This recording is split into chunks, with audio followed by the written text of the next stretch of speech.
The following conversation may trigger some people. You have been warned.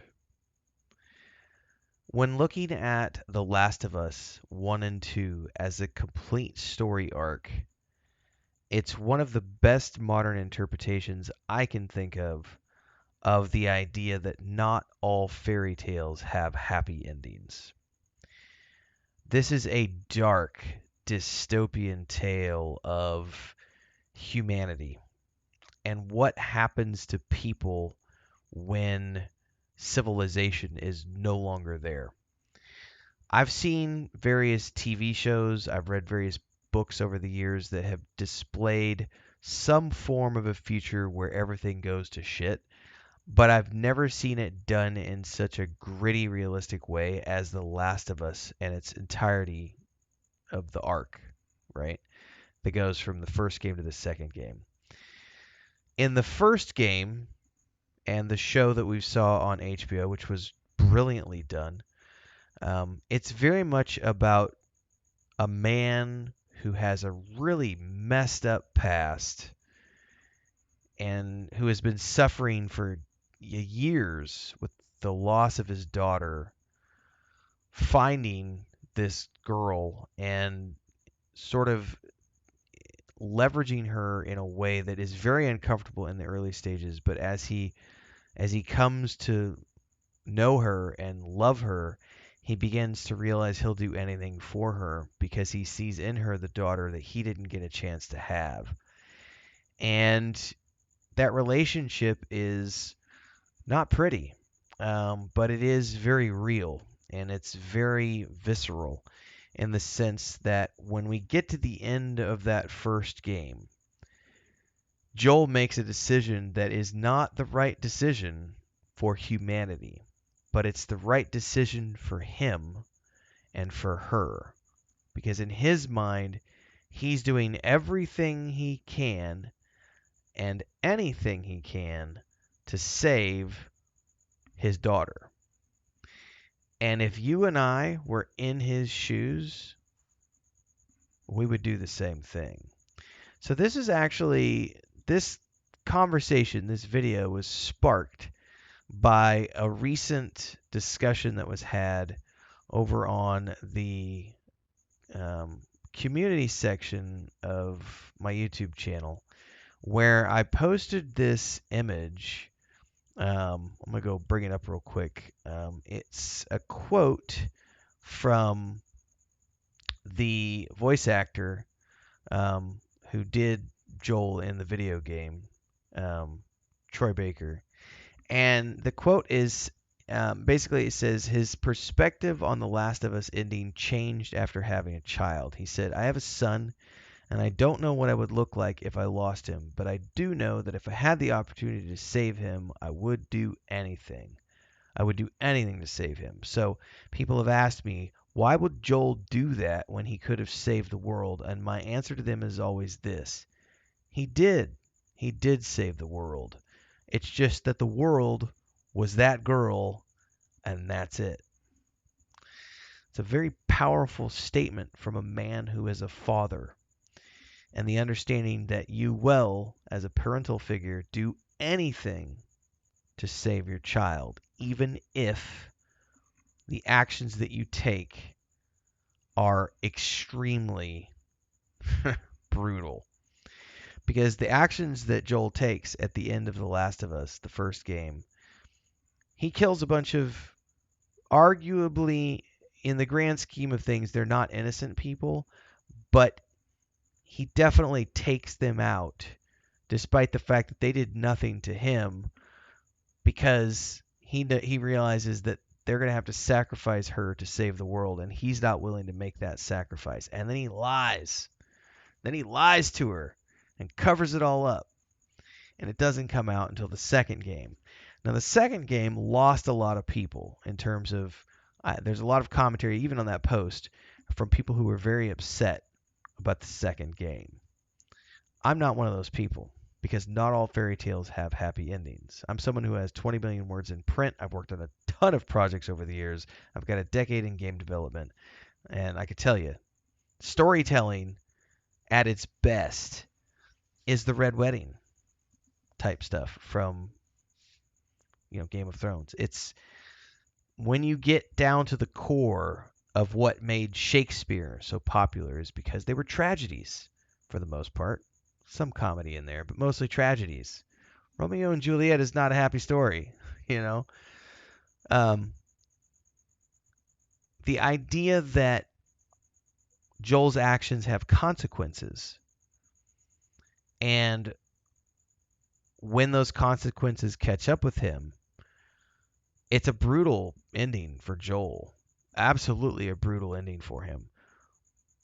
But also karmic, it's a karmic ending to him because he did some horrific things to save her, and that had consequences.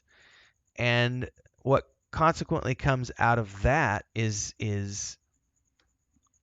Ellie's journey at that point and her turning into Joel in a sense because living in that type of environment and there's no civilization left, right? At this point, it's kill or be killed. It is the most tribal of humanity's histories. Like if you go back and look at humanity's history as when we were tribes before civilizations, and it was brutal. Like people took slaves and killed and raped and pillaged. And it is not a pretty thing. Humanity without civilization, without laws, without rules and order.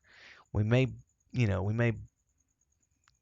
bitch and moan about laws sometimes, and not all laws necessarily are fair, and sometimes things go a little too far. But for the most part, civilization has allowed us to go from being another, you know, rung on the food chain to being the only creature on planet Earth that has ever escaped the food chain. By the way, there's a brilliant bit by what is his name? C.K. Lewis, the comedian.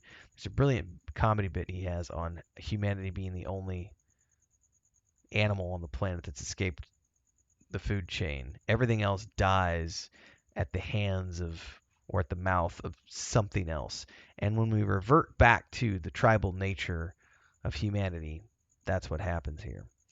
And so we get this cycle of the actions Joel took in the first game have consequences in that it sparks this revenge cycle from Abby's character, and then also with Ellie's character.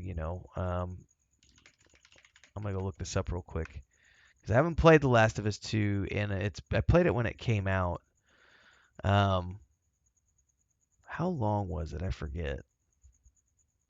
Um, What doesn't really matter. Um, the idea here is that Abby is on a revenge streak because of Joel's actions, which then sparks Ellie to go on a revenge streak because of Abby's actions. And at the end of it all, realizing that it's just not, it's not everyone dies at the end, but it's also not a happy ending. It is very much everyone walks away saddened by what has happened. Um, it's a very, like I said, visceral storytelling experience, and it's reminded me when I saw that quote by Troy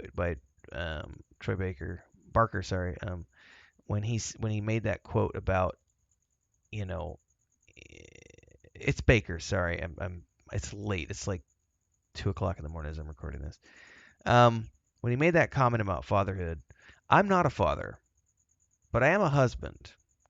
And I can tell you right now that I would do anything to save my wife. I have no qualms at all about doing anything to save her if the needs required it. I would do things that would be considered horrific in the scope of what I would do to save the one I love. And from the people I know in my family and friends who have children, the bond with your children is even stronger than that you have with your significant other. quick commercial break, everyone, to celebrate and give thanks to all of these amazing people who keep me on the air full time. Really appreciate the support. All you got to do is join as a member. You get access to private videos. You can also do super thanks on any upload or super chats and stickers on any live stream or premiere you see. And beyond that, don't forget we're multi-streaming over on Twitch now, so you can support over there as well. Thanks so much to everybody. Let's get back to the video at hand. So, from a storytelling perspective, if you look at the great tragedies that have been written over the years, this is in that vein. And I would argue that anyone who doesn't like The Last of Us 2 and who has a knee-jerk reaction to it saying, oh, it sucks compared to the first game, I think that you might need to take a step back and re-evaluate the story that's being told here, because it is not a fairy tale ending where everybody gets to go home happy at the end of it. The ending of The Last of Us 1, if you had an emotional connection with Joel and you thought he was a good guy for the things he did, that was you misinterpreting his character entirely, because he was never a good guy, ever. He was a horrific person. And if you understand, if you listen to what's going on in the game dialogue and the notes that you find, everything else, him and Tommy were part of a bad group of people before they got to the point where they're older and they're living apart, and he takes on Ellie to rescue her, right, to take her out to the place. They raped and pillaged and murdered, and they did what they had to survive in a world where that was the only way to survive. It was kill or be killed, and I think there's some elements of The Walking Dead in the early seasons where they really portrayed this very well. Also, although it was a little over the top with the zombie stuff, but the post-apocalyptic, no civilization left, people do some really nasty things to survive. Joel was never a nice guy, and Ellie was allowed him to have a little bit of humanity once again, but he was never redeemed. That was never a redemption arc.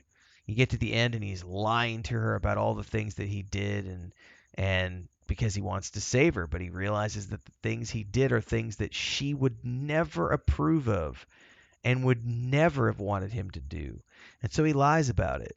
Those are not the actions of a good man.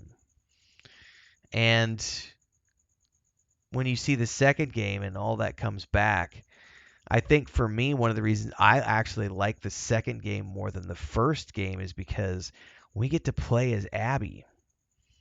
And that is a level of storytelling that I feel like many players just, for some reason or another, are unwilling to consider because they have the knee-jerk reaction of, no, I can't. I don't want to play as Abby. She just killed Joel. Joel's the hero. Joel was never the hero. Joel is no. It's not. It's not. There are no heroes in this tale. And at the end of it, you realize out of all of the people in this story, Abby is probably the one who is the most innocent in the sense that her actions are a result of someone else's actions before anything else, and that's what triggers Ellie to go on her revenge streak. But at the end of the day, I felt more for Abby's character than I ever did for Ellie's character. 'Cause I felt like once she went off on this revenge streak to get vengeance for Joel, a lot of the actions she took along the way were me just going, "What? No, go home. You have a woman who loves you. You could have this amazing life in this idyllic environment where you've got a farmhouse and you've got the community and everything else. You could have lived this beautiful existence, and instead you let yourself be consumed by rage and this revenge kick." But that's just the cycle. And that's what makes, for me, such a powerful tale here.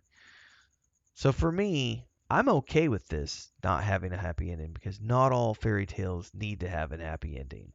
Sometimes a tragedy hits right from a storytelling perspective because it mirrors and reflects things that happen in the real world. And it's great to have these moments that are in between the, young adult fantasy fiction where we can feel good and eat cotton candy and click our heels and you know, chuckle all the way home. But it's nice to be reminded that the world isn't that beautiful place where everyone's safe and everyone's protected and everyone has, you know, all the things that they need to sleep well at night. It's a reminder that humanity's deepest, darkest urges are still there, and that the only thing keeping us in check is civilization. That's my take on it anyway. I loved the second game more than the first game. I've played the first game twice. I would like to go back and play the second game. I think what I'll end up doing is I'll drag my PS4 out of storage again if I don't own a PS5 by that point. And I'll replay it when the second season of the show comes out because they did a great job on HBO, and I can't wait to see. They're going to be splitting the second game into 2 seasons. It's going to be good. Anyway, food for thought. See you next time, everybody. Like, subscribe, hit the bell icon.